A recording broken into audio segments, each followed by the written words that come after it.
آج کا جو میرا ٹاپک ہے وہ سیاست کی اہمیت اور اسپیشلی پاکستان میں جو ملٹری کا رولز ہے کہ ہمارے جو آج جس نتیجے پہ ہم کھڑے ہیں، جس ڈیفالٹ تک ہم جا رہے تھے، ڈیفالٹ سے تو ہم بچ گئے لیکن آج بھی ہماری صورتحال وہی ہے کہ پاکستان میں اگر آپ دیکھیں نہ لوگوں کو پاس صاف پینے کا پانی ہے، 40% جو ہمارے بچے ہیں ان کی گروتھ نہیں ہو پاتی، اور اس کے ساتھ ساتھ جو ہمارے آپ بات کریں ایجوکیشن کی، اس کا کوئی حال نہیں ہے، صحت کا کوئی حال نہیں ہے۔ تو بیسیکلی ان چیزوں کو ڈسکس کرنا ہے کہ کون ایسے لوگ ہیں جو اس چیز کا ذمہ دار ہیں۔ کیا سیاست بری ہے، سیاستدانوں نے ہمارے ساتھ یہ کیا، یا اسٹیبلشمنٹ نے ہمارے ساتھ یہ کیا؟ تو میں اپنا پوائنٹ آف ویو دوں گا، یہ لازمی نہیں ہے کہ آپ میرے ساتھ اتفاق کریں، آپ میرے ساتھ اختلاف بھی کر سکتے ہیں۔ تو میں جسٹ اپنا پوائنٹ آج آپ لوگوں کے سامنے پیش کروں گا، اور میں آپ لوگوں کو بتاؤں گا کہ سیاستدانوں نے اس ملک کے لیے کیا کیا، سیاستدانوں نے آج تک اس ملک کے لیے کتنی قربانیاں دی ہیں۔ تو اگر ہم بات کریں جب پاکستان آزاد ہوا ہے تو اس وقت کی ہم بات کرتے ہیں، جو سب سے پہلے قربانی دی تھی قائد اعظم محمد علی جناح نے 1948 میں دی تھی۔ اس کی جو قربانی تھی وہ کچھ اس طرح تھی کہ جب قائد اعظم محمد علی جناح بیمار ہوتے ہیں تو اس کو بلوچستان، جو آج بھی 75 سال کے بعد بدقسمتی سے سب سے بیکورڈ صوبہ ہے، علاج کے لیے وہاں پر بھیجا گیا کہ آپ جا کے وہاں پر اپنا علاج کروائیں۔ تو جب بچپن میں ہم بھی تھے تو ہم نے پاکستان اسٹڈی میں یہ پڑھا تھا کہ وہ اس لیے بھیجا گیا تھا کیونکہ وہاں کا علاقہ جو تھا وہ زیارت وہ کافی سر تھا، تو اس کی جو صحت کے لیے یہ مقام کافی اچھا تھا۔ میرے ذہن میں ایک سوال آتا ہے کہ اگر ہم نے اسی لیے بھیجا کہ صرف سردی کے لیے ہی ہم نے وہاں بھیجا، تو ہم اس کو KPK بھی بھیج سکتے تھے، ایبٹ آباد بھیج سکتے تھے، پشاور بھیج سکتے تھے، باقی کافی اچھے مقامات ہیں KPK میں کہ جہاں پر وہ ٹھنڈے بھی ہیں اور ہیلتھ کی فیسلٹیز بھی وہاں پر بڑی اچھی ہیں۔ میرے خیال سے زیارت میں آج تک کوئی ایسا ہاسپٹل نہیں ہے جہاں پر وہاں کا کوئی MNA جا کر اپنا علاج کرے۔ اس علاقے کے بارے میں پتہ ہے کہ 75 سال کے بعد بھی وہاں پر کوئی ایسی سہولت موجود نہیں ہے کہ وہاں پر آپ کا پاکستان کا کوئی MNA جا کر وہاں پر علاج کروائے۔ آج بھی ہم دیکھتے ہیں کوئی بھی بڑی شخصیت بیمار ہوتی ہے تو بڑے ہاسپٹل میں جاتی ہے یا بیرون ملک جاتی ہے۔ ایون کوئٹہ کی اگر میں بات کروں، وہاں کا کوئی MNA یا وہاں کا کوئی MPA جب بیمار ہوتا ہے تو وہ سیدھا یا تو اسلام آباد کا رخ کرتا ہے یا لاہور کا رخ کرتا ہے یا کراچی کا رخ کرتا ہے۔ تو میرا سوال یہ ہے کہ 75 سال پہلے زیارت میں کون سی ایسی فیسلٹیز تھی کہ جس کی وجہ سے آپ نے قائد اعظم محمد علی جناح کو وہاں بھیجا؟ اور دوسری بات یہ ہے کہ جب وہاں پر علاج کی فیسلٹی ہی نہیں موجود تھی تو آپ نے کس لیے بھیجا، کیوں بھیجا، اور کون لوگ رسپانسیبل تھے؟ ہمیں آج تک اس چیز کا نہیں پتہ کہ کس نے قائد اعظم کو وہاں بھیجا۔ پھر دوسرا، جب قائد اعظم واپس جاتے ہیں کراچی تو ایمبولینس کا پیٹرول کس طرح ختم ہوتا ہے کہ جس شخص نے آپ کے لیے اتنی بڑی قربانیاں دی، جس شخص نے آپ کو ایک ملک بنا کے دیا، اس کے ایمبولینس کا پیٹرول ختم ہو جاتا ہے، اور وہ راستے میں جو ہے فاطمہ جناح کہتی ہے کہ 2 گھنٹے تک جو نرس اس کے ساتھ بیٹھی تھی وہ اس کو ہاتھ سے پنکھے سے ہوا دے رہی تھی، اتنی بری سچویشن تھی۔ تو یہ پہلی قربانی دی تھی جو ایک سیاستدان نے دی۔ اس کے بعد جو دوسری قربانی ہمارے پاس وہ ہے لیاقت علی خان۔ ہم سب کو پتہ ہے کہ راولپنڈی باغ میں جس طرح وہ جلسہ کر رہے تھے، اس کو کس نے مارا، اور اس سلسلے کے حوالے سے جو اس وقت کے اخبارات میں جو خبر چھپی تھی، جو ملزم لوگ تھے جن کو عدالت میں پیش کیا، وہ بھی کوئی اور نہیں تھے، اسٹیبلشمنٹ کے لوگ تھے۔ اس کے بعد ہم چلتے ہیں تیسری قربانی کی طرف۔ تیسری قربانی آپ کے خان آف کلات نے دی تھی۔ خان آف کلات آپ سب کو پتہ ہونا چاہیے کہ وہ طارق اسماعیل ساگر اپنی بک میں لکھتے ہیں بلوچستان کا آتش فشاں، کہ جب قائد اعظم ان سے ملنے گئے تھے تو خان آف کلات نے محترمہ فاطمہ جناح کو اور قائد اعظم محمد علی جناح ان دونوں کو تول کے سونے اور چاندی سے ان دونوں کو تولا تھا۔ تو قائد اعظم صاحب نے فرمایا تھا مجھے اس چیز کی ضرورت نہیں ہے، آپ مجھے سونا یا چاندی نہ دے دیں۔ تو اس کے اوپر خان آف کلات نے کہا تھا کہ مجھے پتہ ہے آپ کو اس چیز کی ضرورت نہیں ہے، لیکن جب پاکستان ابھی نیا بنا ہے تو پاکستانی قوم کو اور مسلمانوں کی اس چیز کی ضرورت ہے۔ تو یہ پھر جس طرح کلات ریاست کو پاکستان میں شامل کیا گیا تو یہ بھی ہم سب کو پتہ ہے کس طرح سے شامل ہوا، تاریخ میں اس کی ہسٹری جو ہے وہ پڑھی ہے، آپ سب اس چیز کو بھی دیکھ سکتے ہیں۔ اب ہم چلتے ہیں اگلی قربانی کی طرف، اور اگلی جو قربانی ہمارے پاس وہ ہے محترمہ فاطمہ جناح بھٹو کی، کہ کس طرح انہوں نے قائد اعظم کی بہن ہونے کے باوجود ایوب خان کا مقابلہ کیا اور کیا کیا القابات سے اس کو نوازا گیا۔ یہ ہم سب سے کوئی ڈھپی چھپی وہ بات نہیں ہے۔ پھر جو اگلی قربانی آتی ہے وہ ہے عبدالصمد اچکزئی، جو محمود خان کے والد محترم تھے، انہوں نے قربانی دی۔ یہ وہ بندے ہیں کہ جس نے اپنی لائف میں 31 سال جیل میں گزارے، اور یہ جو بندہ تھا اس نے ایوب خان کے ماشاء اللہ کے ایک دن پہلے گرفتار ہوتا ہے، اور پورا ایوب خان کا جو ماشاء اللہ تھا اس پورے ماشاء اللہ کے اندر یہ شخص جو تھا یہ جیل کے اندر رہا تھا۔ تو اس کے ساتھ ساتھ اگر ہم بلوچوں کی بات کریں تو نواب خیر بخش مری تھا، اس کے ساتھ ساتھ جو عطا اللہ مینگل تھا، اور عطا اللہ مینگل صاحب کے جو بیٹے تھے اختر مینگل صاحب کے بڑے بھائی، تو وہ آج تک اس کی لاش ان کو نہیں ملی اور ان کو اس طرح محروم کیا گیا۔ اس کے بعد ہم چلتے ہیں شیخ مجیب الرحمن کی طرف۔ شیخ مجیب الرحمن صاحب نے جس طرح الیکشن جیتا تھا کس طرح اس کو محروم رکھا گیا۔ اب یہاں پر ایک بڑی اہم بات ہے کہ لوگ کہتے ہیں کہ جی بھٹو صاحب نے مشرقی پاکستان توڑا، یہ کیا وہ کیا، تو میرا سوال یہ ہے کہ اسٹیبلشمنٹ جو آج 2023 میں اتنی طاقتور ہے، کیا 1971 میں وہ کیا اتنی ویک تھی کہ ایک بھٹو صاحب کا جو فیصلہ تھا اس کے اوپر پوری اسٹیبلشمنٹ بلیک میل ہوئی تھی؟ تو ظاہر سی بات ہے کہ صرف بھٹو پاکستان کی تاریخ میں چاہے بھٹو یا کوئی بھی سیاستدان اتنا پاورفل نہیں تھا کہ وہ کیا کرتا اسٹیبلشمنٹ کے خلاف جاتا۔ تو اس سے یہی معلوم ہوتا ہے کہ اسٹیبلشمنٹ کا بھی اس کے اندر بڑا ایک رول تھا، بڑا ایک اہم کردار تھا۔ بھٹو صاحب کو اتنی پاورفل میں ان کو نہیں سمجھتا ہوں کہ وہ اتنے پاورفل تھے کہ جو خود سے یہ فیصلہ کرتے کہ میں وزیر اعظم میں ہی بنوں گا، جبکہ میں نے شیخ مجیب کو نہیں بننے دیا۔ شیخ مجیب کو ہم نے پھر کس طرح گرفتار کیا، جیل میں رکھا، یہ بھی آپ سب لوگوں کو پتہ ہے۔ اب اس کے آگے اگر ہم چلتے ہیں تو باچا خان کا نام بھی آپ لوگوں نے سنا ہوگا، 37 سال وہ جیل میں رہے ہیں۔ عبدالولی خان کا نام آپ نے سنا ہوگا، وہ بھی جیل میں رہے ہیں، ان پر غداری کے مقدمات چلے ہیں۔ پھر ہم چلتے ہیں کہ بے نظیر بھٹو صاحبہ کی جو گورنمنٹ تھی 1988 سے 1990 تک، جب ان کو گورنمنٹ ملی تو ان کی گورنمنٹ کے اوپر اتنا زیادہ پریشر تھا کہ اس نے اپنے 2 سال کے اندر ایک لیجسلیشن بھی پاس نہیں کی، جبکہ سیاستدانوں کا کام ہی یہی ہوتا ہے کہ جب بھی گورنمنٹ میں آتے ہیں وہ قانون بناتے ہیں عوام کے لیے، لیجسلیشن کرتے ہیں، لیکن اس کو لیجسلیشن نہیں کرنے دی گئی۔ پھر اس کے بعد نواز شریف صاحب کی طرف آتے ہیں۔ نواز شریف صاحب کو بھی جو ہے صرف 2 سال اقتدار کرنے دیا گیا، ہٹایا گیا، پھر بے نظیر آئی، پھر 2 سال، پھر نواز شریف صاحب آئے، اس کے دور میں جو ہے اس کو ملک بدر کر دیا گیا مشرف کے دور میں۔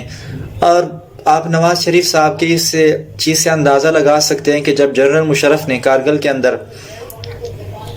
جنگ کی تھی تو آپ کا پرائم منسٹر کہہ رہا ہے کہ یہ اس کے حکم کے بغیر ہوا ہے، اس کو پتہ ہی نہیں تھا کہ یہ اصل میں ہوا کیا تھا، اس کو تو بعد میں پتہ چلا ہے۔ تو پھر اس کو ہم نے ایگزائل کیا، ملک سے باہر بھیجا۔ پھر ہم آتے ہیں زرداری صاحب کی طرف۔ زرداری صاحب جو ہیں وہ اس نے بھی کوئی 10 سال کے عرصہ جو ہے جیل کاٹی، اس کے ساتھ ساتھ کیا ظلم و بربریت کی گئی یہ بھی ہم سب کو پتہ ہے۔ پھر نواز شریف صاحب کے ساتھ جو کیا گیا،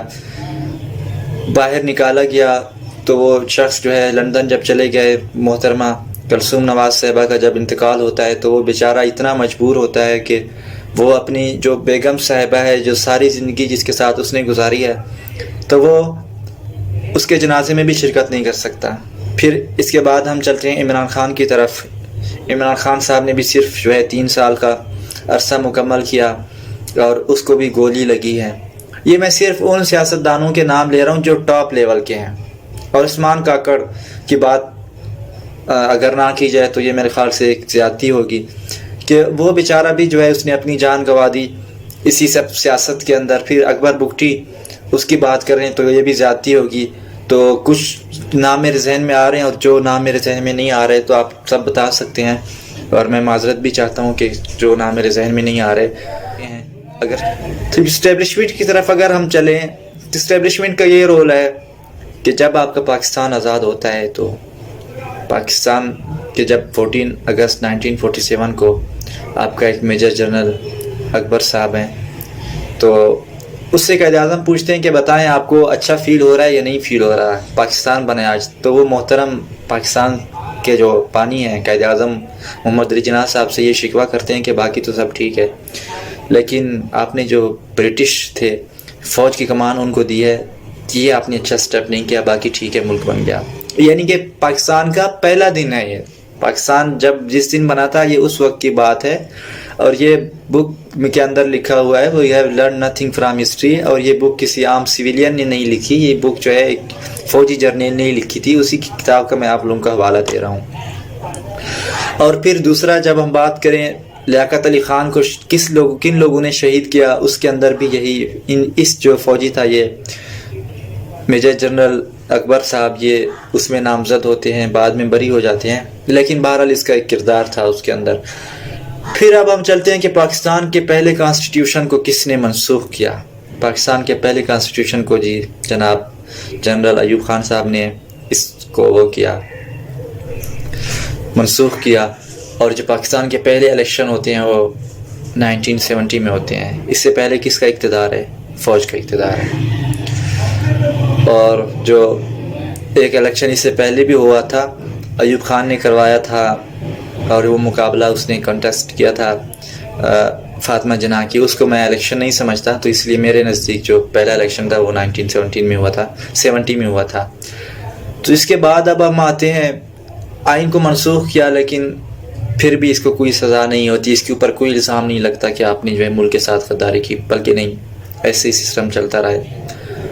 اب 1962 میں جب ایوب خان نے آئین منسوخ کیا اور صدارتی آئین لانا چاہتے تھے، تو اس وقت بنگال کے ایک وزیر قانون نے کہا تھا کہ پاکستان اس سے ٹوٹ جائے گا۔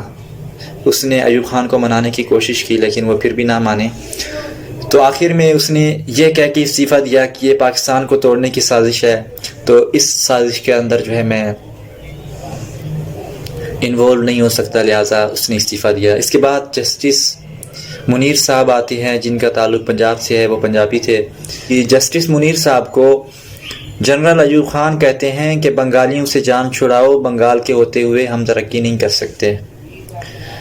یہ بنگالی ہر وقت شکایتیں کرتے رہتے ہیں کہ ہمیں حقوق نہیں مل رہے، تو بنگالیوں سے جان چھڑائیں۔ تو جسٹس منیر صاحب جو ہیں اپنی کتاب فرام جناح ٹو ضیاء میں لکھتے ہیں کہ میں گیا، ایک بنگالی وزیر تھا جس کا نام رمیز الدین تھا، رمیز الدین صاحب سے میں نے کہا کیا یہ مذاکرات کرتے ہیں؟ مذاکرات کس چیز کے کرتے ہیں کہ یا تو آپ الگ ہو جائیں یا تو ہم الگ ہو جاتے ہیں۔ تو جو لوگ بھٹو صاحب کو فرماتے ہیں کہ بھٹو نے مشرقی پاکستان کو توڑا تھا، تو ان کے لیے کچھ ثبوت ہیں۔ وزیر جو تھے رمیز الدین صاحب، اس نے کہا تھا کہ ہم جو ہے 56% ہے، اس وقت بنگال کی جو پاپولیشن تھی وہ 56% تھی۔ انہوں نے کہا پاکستان تو ہم نے بنایا، مسلم لیگ جو ہے وہ آپ سب کو پتہ ہے وہ کہاں بنی تھی، ڈھاکہ میں بنی تھی، بنگلہ دیش میں بنی تھی۔ پھر قرارداد پاکستان جو پیش کی تھی 1940 میں، وہ بھی اے کے فضل اللہ، اس کا تعلق بھی جو تھا وہ بنگال سے تھا۔ تو انہوں نے کہا ہم میجارٹی میں ہیں، اگر آپ الگ ہونا چاہتے ہیں تو آپ ہو جائیں، ہمیں تو کوئی ایشو نہیں ہے، لیکن ہم پاکستان سے الگ نہیں ہونا چاہتے، پاکستان ہمارا ہے۔ اس کے بعد جو ہے عبدالولی خان صاحب کی بات آتی ہے۔ عبدالولی خان صاحب اپنے انٹرویو دیتے ہیں 1981 میں، اور وہ کہتے ہیں کہ 1968 میں ایوب خان صاحب ان کو بلاتے ہیں، اور ایوب خان صاحب کہتے ہیں کہ بنگالیوں کے ہوتے ہوئے یہ ملک ترقی نہیں کر سکتا، لہٰذا بنگالیوں کا ہم نے کچھ کرنا ہے، اور بنگالیوں کے ہوتے ہوئے ہم مستحکم پاکستان کی طرف نہیں بڑھ سکتے، تو لہٰذا آپ ہمارا ساتھ دیں۔ یہ وہی عبدالولی خان صاحب ہیں جن کے اوپر جو ہے آپ نے غداری کے مقدمات چلائے، جن کو ہم نے غدار کہا، غداری کے سرٹیفکیٹ اس کو دیے۔ تو اس کا جو ریپلائی تھا وہ بڑا زبردست تھا۔ اس نے کہا تھا کہ میں اس گناہ میں آپ کا ساتھ نہیں دے سکتا، اگر آپ نے کرنا ہے تو خود کر لیں، بلکہ میں آپ کے خلاف ہر اس شخص کا ساتھ دوں گا کہ جو مشرقی پاکستان اور مغربی پاکستان کو آپس میں جوڑیں۔ کانسٹیٹیوشن ایوب خان نے توڑا، اس کے اوپر کچھ نہیں ملا، لیکن دوسرا کانسٹیٹیوشن جو توڑا وہ بھی کسی اور نے نہیں توڑا، ایک فوجی جنرل یحییٰ خان صاحب نے توڑا۔ تو پھر جب ہم جنرل نیازی کو بھیجتے ہیں کہ وہاں پہ آپ کمانڈ کریں، پہلے جو تھا ایک جنرل یعقوب صاحب تھے، ان کو ہم نے رول دیا تھا کہ آپ وہاں کے لوگوں کو پریس کریں۔ جب وہ اس نے کہا تھا اس نے جب ہم نے پریس کرنے کی بات کی اس نے مخالفت کی، اس نے کہا کہ بنگالی ہمارے اپنے لوگ ہیں، ہم ان کے خلاف یہ کام نہیں کر سکتے، لیکن ہم نے بدلے میں کیا کیا، اس کو بھی کہا کہ جی آپ استعفیٰ دے دیں، اس سے ہم نے استعفیٰ لے لیا۔ پھر جنرل ٹکا خان آتے ہیں، جنرل ٹکا کی بھی کوئی خاطر خواہ اس کو کامیابی حاصل نہیں ہوتی، پھر جو ہے جنرل نیازی صاحب آتے ہیں، اور جو حمود الرحمان کمیشن بنا تھا پاکستان کا آپ کا، وہ کہتا ہے کہ جنرل نیازی جو تھا اس کو کسی نے آرڈر نہیں دیا تھا کہ آپ سرنڈر کرو، اس کو صرف یہ احکامات تھے کہ آپ نے سیز فائر کرنا ہے، لیکن اس کے باوجود اس جنرل نے جو ہے ہتھیار پھینک دیے اور پوری قوم کی جو ہے بدنامی ہوئی۔ اس وقت انڈیا کی فوج اتنی زیادہ آئی بھی نہیں ہوئی تھی، وہ کافی دور بھی تھی بنگلہ دیش کے، جہاں سے پاکستانی آرمی موجود تھی کثیر تعداد میں۔ تو یہ ہماری تاریخ ہے، اور اس کے بعد ہم نے جنرل نیازی کو جو ہے وہ تمغے سے بھی نوازا، بڑے ان کو ہم نے پروٹوکول بھی دیا۔ اس کے ساتھ ساتھ ایک اور لیفٹیننٹ تھے جن کی ڈیوٹی راول پنڈی میں تھی۔ راول پنڈی کا ایک گاؤں ہے شکر گڑھ، آپ سب اس کے نام سے واقف ہوں گے۔ 500 گاؤں ہم نے وہاں پر دے دیے بغیر کسی فائٹ کے۔ ان کے خلاف بھی کچھ نہیں ہوتا، یہ بھی جو ہیں ملک کے جو ہیں وفادار ہیں۔ جنرل نیازی کو ہم نے تمغے بھی دیے، ہلال جرأت پتہ نہیں کیا کیا، لیکن جو ملک کو کس نے لوٹا ہے؟ صرف سیاستدانوں نے لوٹا ہے۔ ٹھیک، اس کے بعد ہم آتے ہیں کہ جب کانسٹیٹیوشن بنتا ہے 1973 کا، تو مارشل لاء کے دور میں بھٹو کو پھانسی کون دیتا ہے؟ ضیاء صاحب دیتے ہیں، اور جو ضیاء صاحب ہیں وہ کتنا ٹائم گزارتے ہیں، کس طرح وہ مارشل لاء لگاتے ہیں، اور پھر بھی وہ ہے اسٹیبلشمنٹ جو ہے اس نے ملک کا کوئی کردار ادا نہیں کیا، ملک کے یعنی کہ تنزلی میں صرف سیاستدانوں نے رول کیا۔ ٹھیک ہے، مان لیتے ہیں۔ اس سے آگے جب آئے، آپ بے نظیر کی بات کرتے ہیں 1980 سے 90 تک، کہ اس نے ایک امینڈمنٹ بھی پیش نہیں کی، ایک امینڈمنٹ بھی اس نے پیش نہیں کی۔ غدار کون ہے؟ سیاستدان غدار ہیں۔ اس کے بعد ہم پھر نواز شریف کی بات کرتے ہیں، پھر جنرل مشرف پھر آتا ہے، پھر وہ جو شخص کہتا ہے کہ جی یہ جو ملک ہے، جس ملک کا جو کانسٹیٹیوشن ہے، یہ کانسٹیٹیوشن جو ہے میرے لیے ایک ردی کے ٹکڑے کے برابر ہے اور میرے لیے کوئی معنی نہیں رکھتا، تو ہم نے پھر کیا کیا؟ اس کو بھی ختم کر دیا۔ تو یہ صرف 3 آپ کے پرائم منسٹر تھے جو آپ کے ملک میں شہید ہو گئے۔ یہ ایسے حالات میں شہید ہوئے کہ ملک میں بالکل امن تھا، کوئی جنگ نہیں ہو رہی تھی۔ تو اس کے علاوہ جو ہزاروں ورکر شہید ہو چکے ہوں گے، ان کا ہم سب شاید نہیں جانتے ہوں گے ان کے بارے میں، جس میں پاکستان پیپل پارٹی ہے، ANP ہے، پشتونخوا ملی عوامی پارٹی ہے، باقی جتنی بھی جماعتیں ہیں، آف کورس ان لوگوں نے بھی قربانیاں دی ہوں گی، ان کے جو عام ورکر ہوں گے یا لیڈر ہوں گے وہ بھی شہید ہو چکے ہوں گے، جن کے بارے میں ہمیں نہیں پتہ۔ تو یہ صرف سیاستدانوں کی بات ہو رہی ہے۔ اگر ہم اب اسٹیبلشمنٹ کی بات کریں کہ جو لوگ حلفی اس چیز کے اوپر لیتے ہیں کہ جب بھی ملک کے اوپر برا وقت آئے گا تو ہم ملک کے لیے جو ہے اپنی جان قربان کر دیں گے تھا، لیکن اگر ہم بات کریں تو پاکستان میں جو ہے 3 جنگیں ہوئی ہیں، جو اب ویسے تو 4 ہوئی ہیں۔ اگر ہم پہلی جنگ کو دیکھیں وہ 1948 میں ہوئی تھی، جب آزاد کشمیر جو ہے وہ ہم نے حاصل کیا تھا، وہ بھی قبائلیوں کی مدد سے حاصل کیا۔ لیکن جو بڑی وار ہیں، 65 کی جنگ ہوئی ہے، 71 کی جنگ ہوئی ہے، کارگل کی جنگ ہوئی ہے، ان تمام جنگوں کے باوجود 3 یہ بڑی بڑی جنگیں ہوئی تھیں، 3 بڑی بڑی جنگیں ہوئی تھیں۔ اس کے باوجود ہم جو ہیں صرف جو پولیٹیشین مرے تھے، یعنی کہ 3 ہمارے جو پرائم منسٹر ہیں وہ مرے ہیں، ان کے مقابلے میں ہم صرف 3 ایسے جرنیل کا نام نہیں بتا سکتے کہ جو جنگ کے حالات میں بھی شہید ہوئے ہوں اس ملک کے لیے، جو حلف یہی لے کے آتے ہیں۔ تو اس سے آپ خود لوگ اندازہ لگائیں کہ اس ملک میں ہوا کیا ہے اور کون اس چیز کا رسپانسیبل ہے۔ تو اس کے علاوہ آپ کی 75 سال کی ہسٹری میں آپ کے جتنے بھی پرائم منسٹر آئے ہیں، ایک پرائم منسٹر بھی ایسا نہیں ہے کہ جس نے 5 سال پورے کیے ہوں۔ اور اگر ہم اسٹیبلشمنٹ کی بات کریں کہ جو لوگ آتے ہی 3 سال کے لیے تھے، جن کا ٹائم ڈیوریشن 3 سال کا ہوتا ہے چیف کا، تو وہ یا تو ایکسٹینشن لیتے ہیں، یا اس کے ساتھ ساتھ ہمیں پتہ ہے ایوب خان صاحب نے کتنا سال اس ملک پہ حکمرانی کی، ضیاء صاحب نے کتنی حکمرانی کی، اور باقی مشرف صاحب کی بات کریں تو مشرف صاحب نے کتنا حکمرانی کی۔ تو پھر ہم کس طرح جو ہے سیاستدانوں کو بلیم کر سکتے ہیں؟ تو میں یہ سمجھتا ہوں کہ جتنا اس ملک کی ترقی میں یا تنزلی میں سیاستدان کا رول ہے، اتنا ہی کردار جو ہے اسٹیبلشمنٹ کا بھی ہے۔ اسٹیبلشمنٹ نے بھی اس ملک میں مارشل لاء لگائے، قوانین توڑے، اس ملک میں جو ہے انہوں نے بھی رول کیا۔ تو جتنا رسپانسیبل ہم سیاستدانوں کو کہتے ہیں، اتنا ہی رسپانسیبل جو ہے اس ملک کی اسٹیبلشمنٹ بھی ہے، انہوں نے بھی اس ملک کے اوپر برابری کی حکومت کی، لہٰذا جو ہے صرف سیاستدانوں کا احتساب نہیں ہونا چاہیے، بلکہ جتنے بھی ہمارے اوپر رول کر رہے ہیں جو لوگ، ظاہر سی بات ہے ان کو رسپانسبلٹی دی جا رہی ہے، اگر وہ رسپانسبلٹی کے اوپر پورا نہیں اترتے، چاہے وہ سیاستدان ہوں، چاہے وہ عدلیہ ہو، چاہے وہ پھر اسٹیبلشمنٹ ہو، تو ان سب کا بھی احتساب ہونا چاہیے، نہ کہ صرف آپ بار بار جو ہے سیاستدانوں کو گھسیٹ رہے ہو، سیاستدانوں کو کبھی آپ جو ہے صادق امین پروف کر رہے ہو، کبھی پھر ان کو جھوٹا پروف کر رہے ہو۔